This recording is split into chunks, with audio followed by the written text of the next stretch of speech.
Are you a business owner looking for real advice and input? You're in the right place. From concept to launch to growth, funding, and beyond. Welcome to Startup Hustle with your hosts. One once sold a business for $150 million. The other, the author of $1 Million Bedroom. Here are your hosts of Startup Hustle, Matt DeCoursey and Matt Watson. 1, 2, 3, 4, 3, 2, 1.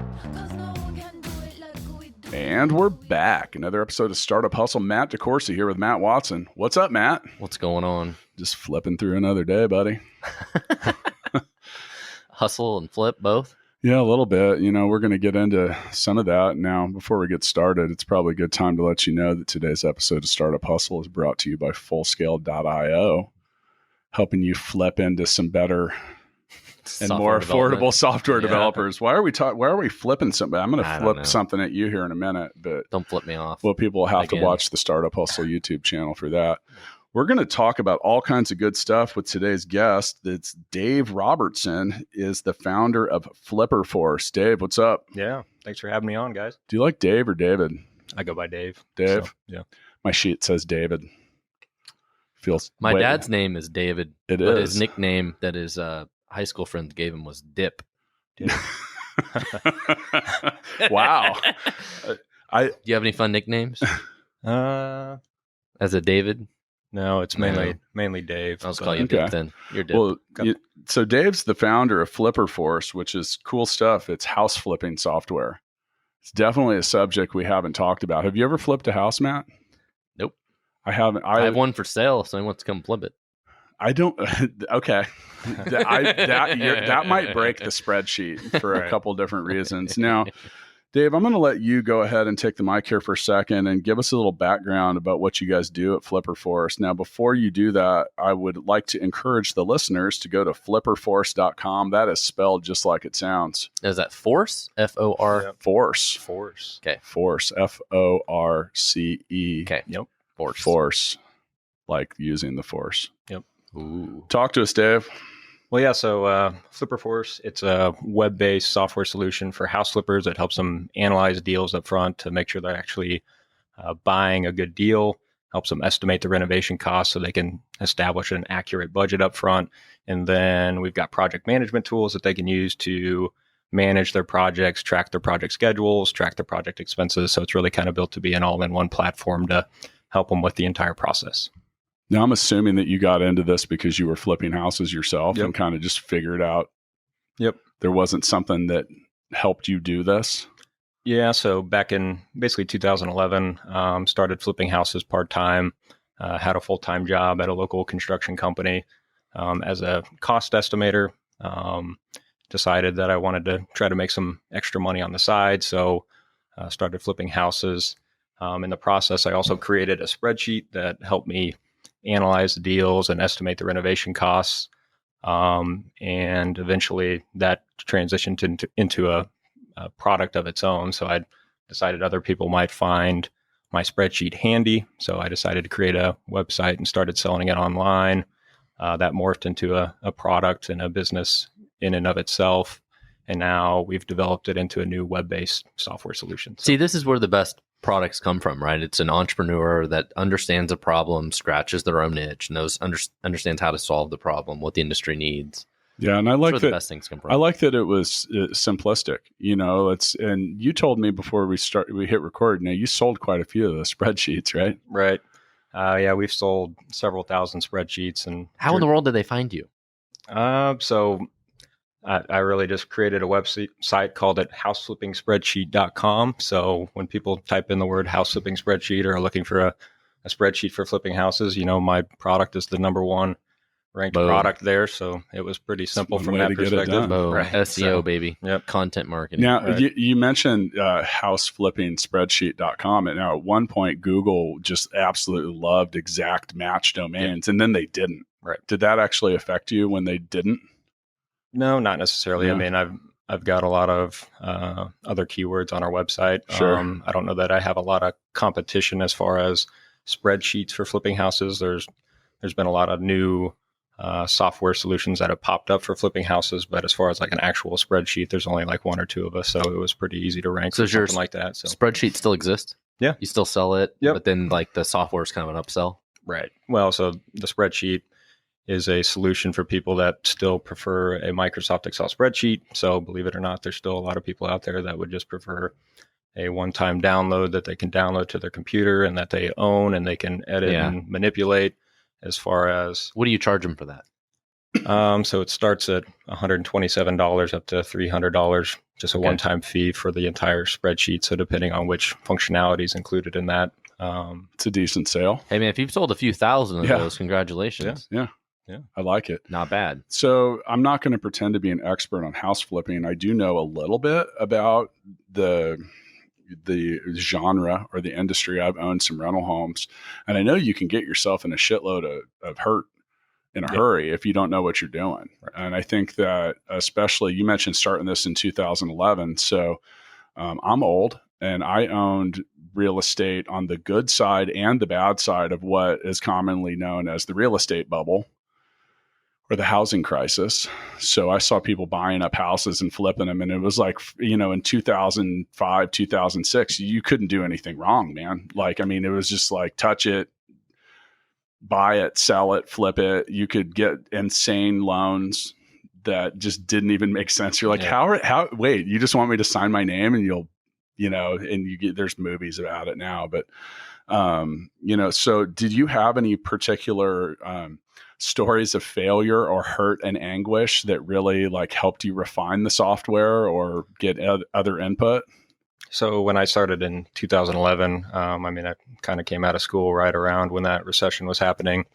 The market had basically hit the bottom, so it was a good time to be buying. Mm-hmm. So I haven't necessarily seen the issues where you're overpaying, because basically ever since 2011 you're buying something and it's just basically appreciated. So as far as that struggle for flipping houses, it hasn't been a problem. But I would say the biggest problem I've had is dealing with contractors, finding reliable contractors that can come work on your projects, that actually show up, actually do the work, and do a good job has been probably the most frustrating part for me as a house flipper. So I've had to do a lot of the work myself just because people don't show up. So that's one of the big struggles, especially when you have a full-time job, you're trying to flip houses part-time. When your contractors aren't showing up, next thing you know, you're working nights and weekends to go out to finish a house just to get it completed and get it sold. Well, to me, that's got to be the hardest part about flipping houses is I would guess most people that flip houses do like one a year or two a year or something like that, right?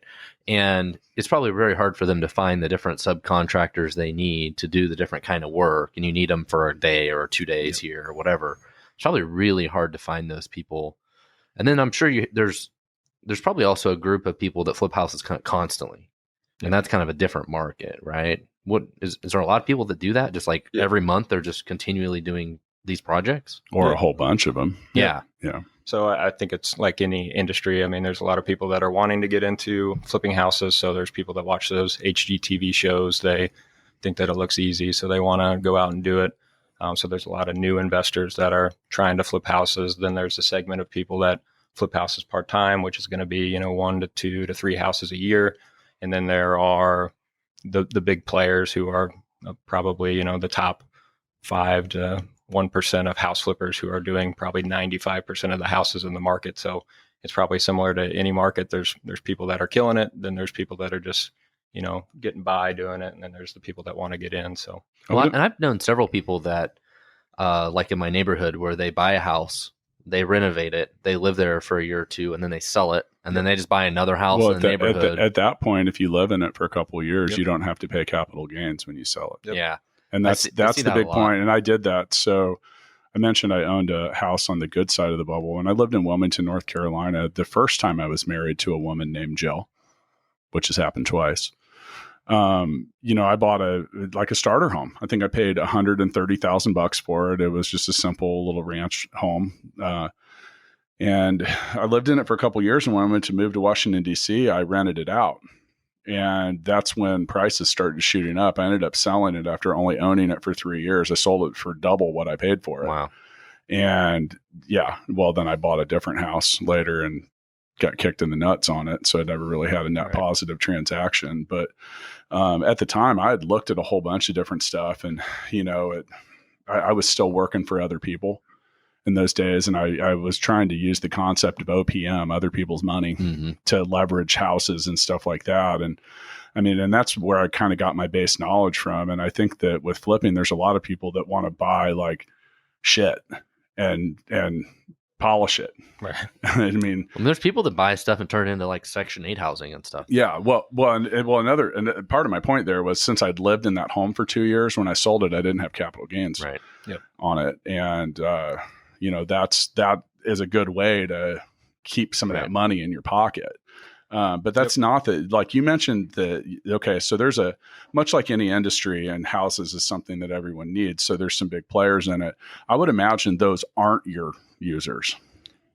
We've got some people that are, they're professional house flippers and larger companies. So, we definitely do have some bigger players that are doing it, but, sometimes those bigger companies, they also have their own solutions that they've built out internally if they get so big. So, but you're, and by the way, no shame in that game. I mean, there's probably more people, if you talking about overall users or people that could buy software or spreadsheet or something like that, the volume's not going to come from the people that are doing 90% of the transactions, because that's just like one entity or two.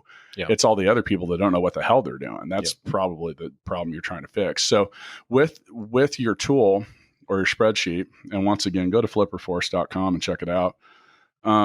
What are some of the things that you're going to, all right, so I'm going to buy Matt's house. Okay. And I'm going to enter I'm going to put it in the spreadsheet, and I want to flip this thing.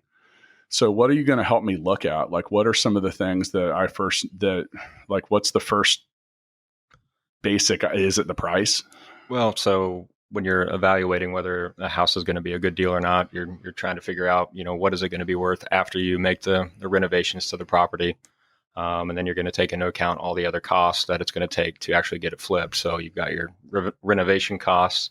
So you need to put together a budget of what you think all the repairs are going to be. So you put together a list of roofing, siding, painting, kitchen rehab, bathroom, stuff like that. So then you create an entire budget of what the renovation is going to cost. Then you got to take into account all your other costs, your buying costs, your holding costs, your selling costs, your financing costs.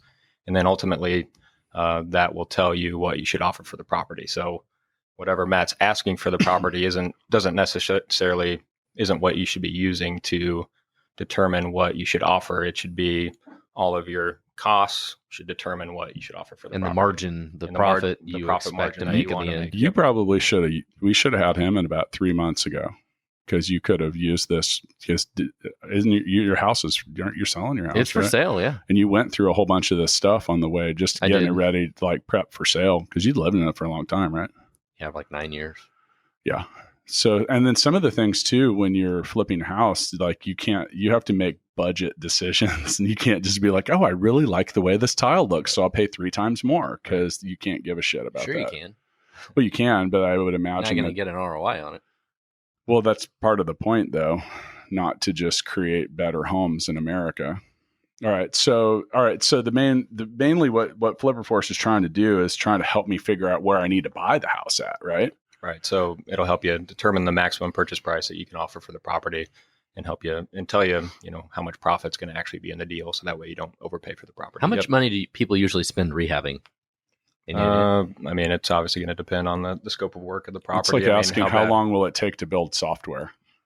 Yeah. Forever. Well, but I think I have a good point, though. It's like, that's pretty broad. Some houses you can probably buy them and clean them, paint them, and sell them. Yeah. And then some you're like, oh, wow, what do we got here? Yeah. Mine was like $100,000 and changes. It's a lot. Yeah. Yeah. Yeah.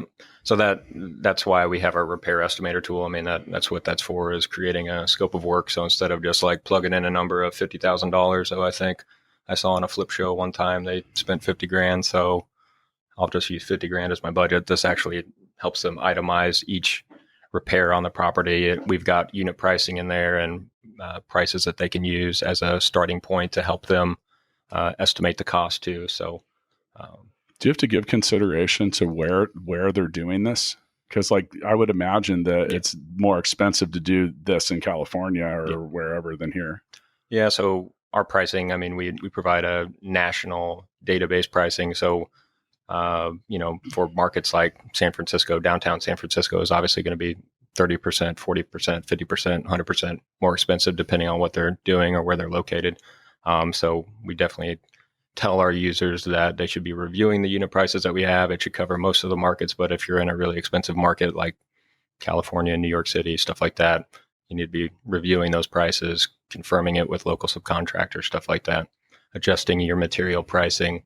So, we've got decent budgets for average grade materials, but if you're going with custom high-end materials, then obviously you need to be adjusting your tile prices, your hardwood floor prices to match what you're actually going to be picking out on your project. So, did you go all high grade, Matt? Yeah, mine's all high. So speaking of, I have an interesting rental property story. So a good friend of mine, Josh, who I lived across the street from in Indianapolis, and he just happens to be from Kansas. So when I hung my Jayhawks flag, we were like BFFs right away.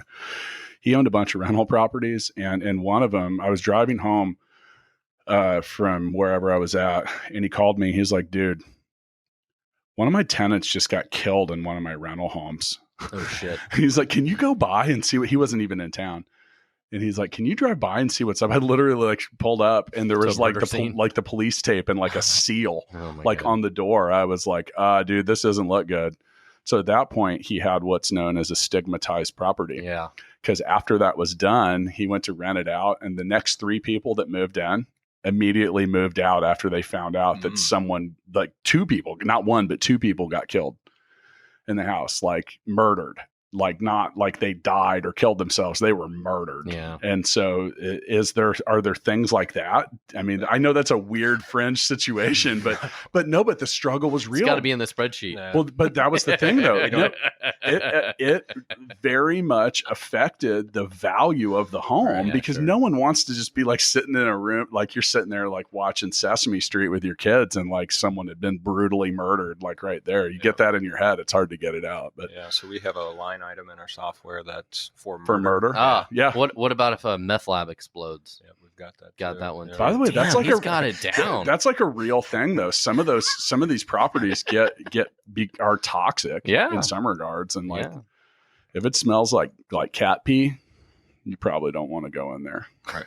It's probably not cat pee. Well, it's good to know that Flipper Force is considered everything from murder to meth labs. I think that's. It's all part of the algorithm. Yeah. It's machine learning. My machine learning algorithm has figured that this recent murder. How's your transition going from selling the spreadsheet to now selling this software? How is that going, and how is that different for you? So the house flipping spreadsheet product, that's something I've been doing since basically 2013. That's been basically all me. So I did the marketing website. I developed the actual spreadsheet myself. So it's been a little bit of a challenge, just kind of subbing out all of the technical work to local dev shop. Not having that control, relying 100% on somebody else building your product instead of you're self-defined as a non-technical founder, right? So, what were some of the things that you learned, or that was the most frustrating? I guess the one thing that I've learned is, things take twice as long as you're told. But I think that's kind of an industry standard from what I understand. So maybe this is where I wish I had maybe a bell. It's right on schedule. Ding! Anytime somebody asks me when is it going to be done, I just tell them never been closer. Yep. But that's might be the 100th time that a guest has stated something similar to that, and then the 200th time that we have said it. But it's a common recurring theme. And I think that that's one thing that you got to always look out for is the idea that everything's, and I would imagine this is the same with house flipping too. The idea that everything's going to go as smoothly or as quickly as you hope or want it to is a myth. Yeah, absolutely. There's a zero. One thing I can promise you is that things will not go according to plan. Absolutely. And what do we know about a plan? Everyone has one until they get punched in the face. Correct. And the amazing words of Mike Tyson. Yes. That's what I'm getting you for your wedding, dude. A face tattoo like Mike Tyson. Or like Post Malone. I was struck. Yeah. Yeah. Sure. Okay. Yeah. It's just about the time you're in the chair. Well, I am going to Las Vegas this weekend. Maybe I can get that done. I just pictured all the highlights of all the Hangover movies right there. I got the money gun. Yeah. Are you taking it for sure? can I take both of them? I know. Yeah, sure. Yeah. Will you go back to that shop in the Venetian where I got my gold tie and get me the other versions of it? Sure. Yeah. While you're there. All right. So, all right. So twice as long means twice as expensive, which usually means twice as frustrated. It's, but now you have flipperforce.com. Was that an extension of the existing domain that you had? Like, were you generating traffic from that? So house flipping spreadsheet, we basically still have that online, still selling that as a spreadsheet solution for people. This new Flipper Force is a completely new brand. We're using, some of the email subscriber lists that we've developed over the years to help market the new product. Has that been helpful? Yeah. I mean, when you're launching a completely new product, it helps to have 100,000 people on your email list that you can, email out to. Wow. More power to you on that one. But that's why I was saying it, because a lot of people, they think field of dreams. If I build it, they will come. Right.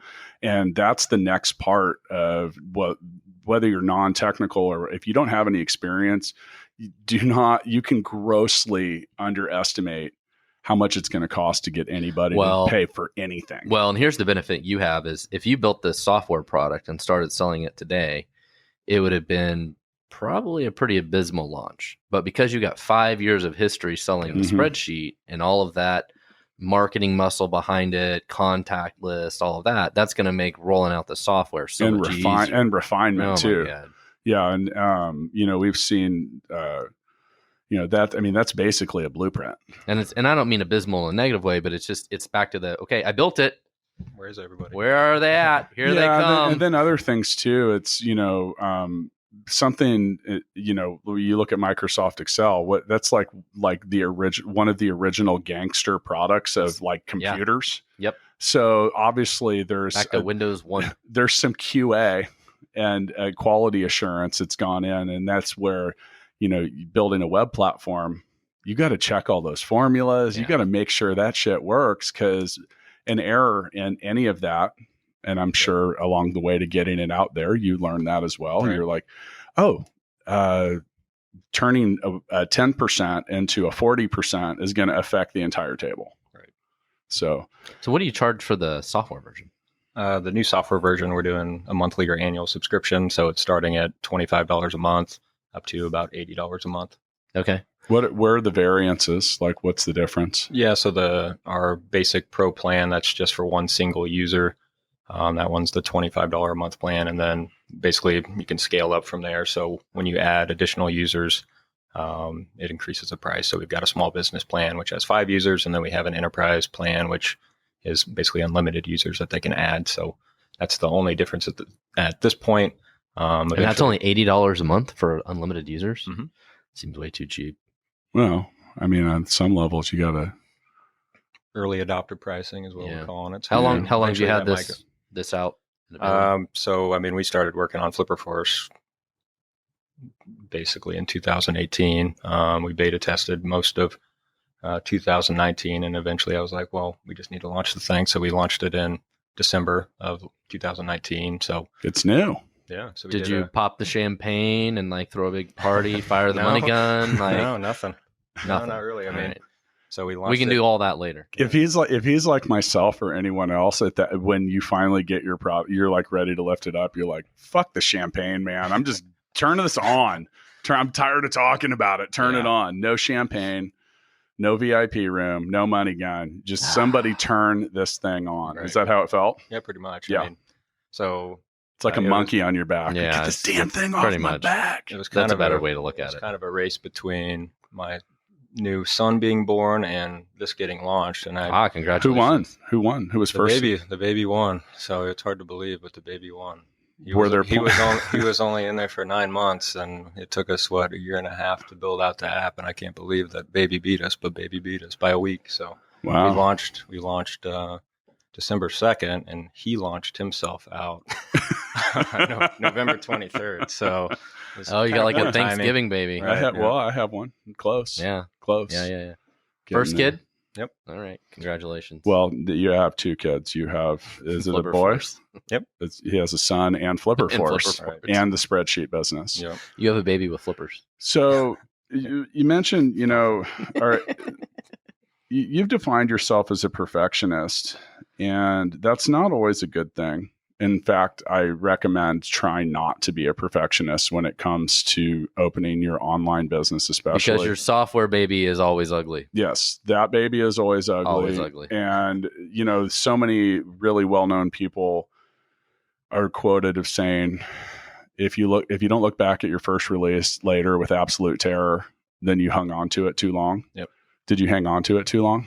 Yeah. I mean, I think my first big mistake was wanting to build everything into our first release of the product. So, I mean, the house flipping spreadsheet is this big elaborate spreadsheet that has, all these kind of tools and reports. And I kind of felt like, if I'm going to launch this new web app, it needs to have every single functionality that I have in my spreadsheet, or else people won't pay for it or people won't like it. So I made the mistake of wanting to build everything from the start. And then, so we built that, and then, it's a big platform. There's a lot in it. Took forever to build. Then I just got into the phase where I was like, well, it's still not good enough. And so we beta tested for 6 months to a year, however long it was, because I basically wouldn't launch it because I didn't think it was good enough. So, I mean, that was just kind of that perfectionist in me thinking that we users wouldn't pay for it or whatever was keeping us from launching. But eventually just made the decision that it's good enough and we'll launch it. So was there at some point in time there, you get through building all this software at some stages and you're like, you know what? This damn spreadsheet, it fucking worked and it was a lot easier. Why am I building software? Did you have that moment somewhere?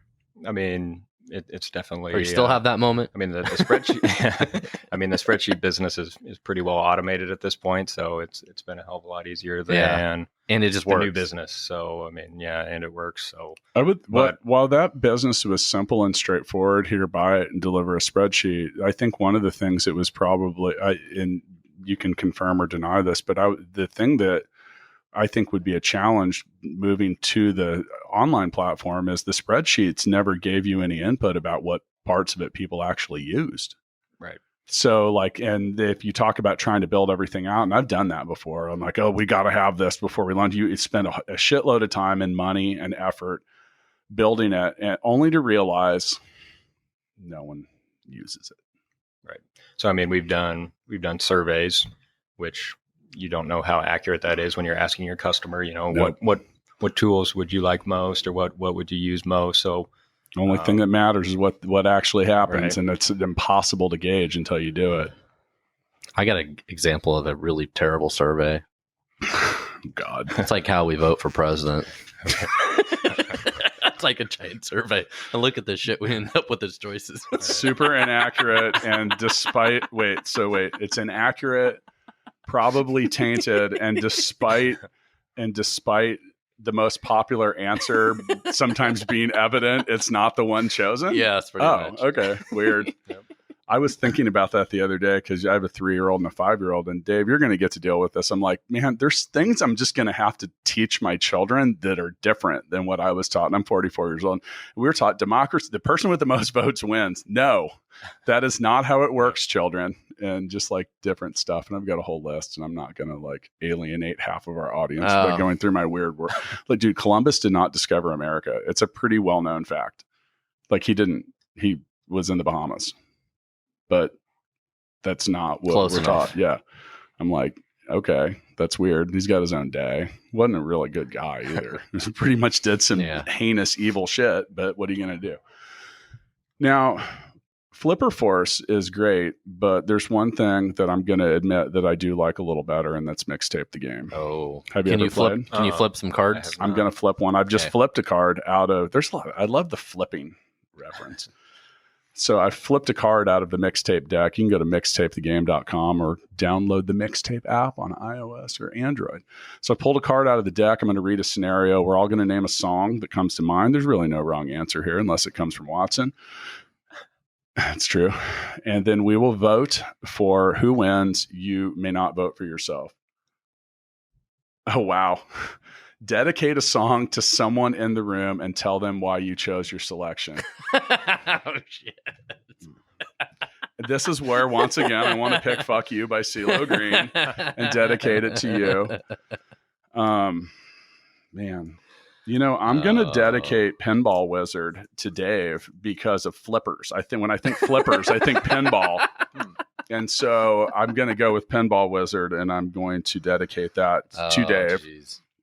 And we have to pick a winner out of this? Really? Okay, According this is to, gonna be look, I interesting. just do what the Ron Yeah, Burgundy okay. just reads what's on the mixtape card. Okay. It's different. It's not the normal type. You can pick anything you want, man. And then we bring a guy in that doesn't know us and we're like, dedicate a song. Dedicate a song. I'm going to let him pick the CeeLo. We've banned Fuck You by CeeLo Green because it works Okay. for every single card. I can tell you what song to dedicate to me. Okay. Tell me. God. White and Nerdy by Weird Al Yankovic. I don't know that. Do you like have the whole Weird Al catalog in your music library, don't you? And I'm going to dedicate no. What are you a going to different dedicate? Weird Al song to you. Oh, no. No, I'm just kidding. Is it Fat? Yes, that's it. Fat by Weird Al Yankovic. Thanks, man. That hurts. That hurts, Matt. You know, it really does.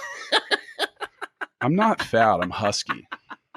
So that's kind of funny because one of the songs that I actually listened to my new baby with is Amish Paradise. So it's Yeah. nice. I know all the words to it. So. Do we have answers here? Not really. I'm just declaring this. I'm pulling another card. Sorry, listeners. These guys need some practice. Okay. Theme music. Your theme music that plays every time you walk in public. I'm going with Fat by Weird Al Yankovic. I'm going with White and Nerdy by Weird Al Yankovic. And I was thinking Hot, Hot, Hot by Buster Poindexter. That's got my vote. Hot, hot, hot. Yeah. Ooh. And he sang it. Okay, I'm voting for him. Boom. David wins. That's another song I listened to. Okay. my kid, Well, so. thank you for those of you listening You haven't gotten to Perry Grip for yet. putting up with this. Now, Dave, you do get to fire the golden money gun. Okay. Go ahead. Take your prize. Hang on. Let it rip. Woo! And is that a category in the flipper force, like money gun allotment? I think so. Yeah. Like All right. $30. Well, that definitely flipped money all over our table here. Sweet. So anyway, I like it. And you know, the fact that I almost want to let him keep the $2 bill because he sang Hot, Hot, Hot. It's the last time I'll ever pick a Weird Al song. Okay. So as far as flipper force goes, like, what do you really see as the future? I mean, is this something that, you know, some platforms similar to this can in many ways actually be done, which is not a world or a word we're used to. Are you used to, could Stackify ever really be done? No. Right. Software's like fashion. There's no final version. Yeah. But in some cases, straightforward utilitarian tools Yeah. can actually have a sense of finality to them that is, and now you still have to update it. You got to make sure it works. There's things that are going to break your software that you, as a non-technical founder, it doesn't matter if someone built it well or not. There's just things that break stuff. You have to be prepared to update and change stuff. But what do you have in mind? I mean, do you feel that you're near a final version, or do you plan on expanding? Like, what's the future for Flipper Force? No, I mean, we've still got a big roadmap of things that we're wanting to do to it. So I just have a feeling that it'll probably never be good enough for me. So we'll always be working on it and adding in new tools and features. I mean, there's still a lot that needs to be done as far as like integrations that we can integrate with, like Google Calendar, QuickBooks, stuff like that. And then, as far as like building out other offshoot businesses, I don't know, there's probably an opportunity there, but do you have any, you mentioned earlier, and you're so right about whether you're flipping a house or just trying to improve your own, finding contractors that are reliable and good at what they do is difficult. Yep. Do you do anything to help people do that? We don't. there's Home Advisor and Angie's List and places like that kind of do that already. So I don't know if there's an opportunity to maybe work with somebody like that who's already pre-qualified all those users and has all those reviews. But I don't believe online reviews. Right. I think they're bullshit. They're usually left by the people that. The review I wrote for you is definitely bullshit. Does it say hot, hot, hot? Yeah. Or does it say it'll never be good enough for me? It says fat, fat, fat. God, I'll tell you what. Am I being pretty flippant today? Yeah. You know what didn't occur when you jumped over that giant stack of Jenga blocks? You did not flip them over onto the floor. And I'm going to, for the listeners, if you've never been to the Startup Hustle Instagram, just go there and find the Watson jumping video. It's legendary. Your vertical's like 7. Wow. Maybe 8. That's all it takes. Yeah. I'm still shocked that you called in sick the next day. No, I want to point that out. No, you called in sick the no, next day. I think you were injured and you were faking it. The injury report was not. You're like the New England Patriots. It was dude. a snow day. I had to stay home. Whatever. All right. Well, Dave, thanks for coming in. And for those of you that are listening, go to flipperforce.com while you're on the internet. Go to fullscale.io. Check out what we do. We can help you build software similar to FlipperForce. Absolutely. Am I right? Yeah, absolutely. Make sure if you want to see how beautiful and non-fat I am, go to the Startup Hustle YouTube channel. I was just kidding. Where you can just see my head and not know if I am actually fat. But so we end episodes of Startup Hustle with what we call the Founders Freestyle, which I'm going to hand the mic over to you. And what's some advice you could give, maybe even just to people flipping houses or non-technical founders? I don't know. What kind of what's the lesson that you've learned that you would like the world to hear? So I think the biggest takeaway as a non-technical founder would be to not try to build everything up front. Try to start with, something simple, something, an MVP that you can, launch as quickly as possible instead of wasting hundreds of thousands of dollars trying to build the perfect solution. Start small and then go from there. Did you really waste hundreds of thousands at all? I was over exaggerating for the. That's not. It happened. It happens a sure. lot. It happens a lot. Would you like to share us? Have you wasted hundreds of thousands of dollars? Probably every month or every year or whatever. It's like a never-ending thing. I mean, we spend a lot of time building software that later on we don't use or replace or change or whatever. It's a never-ending part of the thing, but it's the fun of software. So my Founders Freestyle today, I was just say I think it's great when people like you, an entrepreneur, understands a certain industry, understands a certain problem, and goes out on a limb and says, you know what, I'm going to solve this for other people, solve it for myself, solve it for other people. It's a problem I understand. That's great. That's where the best startup ideas, business entrepreneurs come from. So it's great, and that's what we need a lot more of. Yeah, I'm going to second that motion. I think I appreciate I'm going to say the simplicity, even though I know there's a lot of complexity in it. But like, hey, this is one thing we do, not 900 things in one. Like, here's a straightforward solution. It's here to help you flip houses. Not like, I think that a lot of people get their overall offerings just tied up, and it turns into like an octopus, and they end up trying to be good at 6 different things before they're good at one. And you were clearly good at one thing with the spreadsheets, which just sounds like you made a couple bucks doing. Yep. I think that the moral of the story is like, pick something core to be good at and get really good at it, and then worry about the other stuff. And with that, I do want to share a story of failure, because you talked about wasting hundreds of thousands of dollars or whatever. When we were building Gigabook, I was a couple $100,000 into it. And I've shared this story before. One of our co-founders said, if you're trying to build this into a platform that can morph into other things, we're not doing it right. And I was like, what? And had to spend about $100,000 basically refactoring everything to get it into the position that we could then use it later down the road to build other platforms, which we have done. But that's a tough pill to swallow. And and sometimes the stark reality of it is you have to accept the fact that you didn't do everything right, or that you are embracing an expensive lesson. You swallow the red pill, the blue pill, and the green pill, especially the green pill. and you get moving on getting it fixed. And no amount of, unless you have a time machine.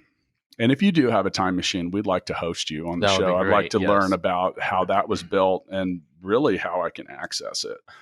But yeah, so, you know, I think that overall entrepreneurs that are successful don't spend a ton of time staring in the rearview mirror, because when you do, your eyes aren't on the road.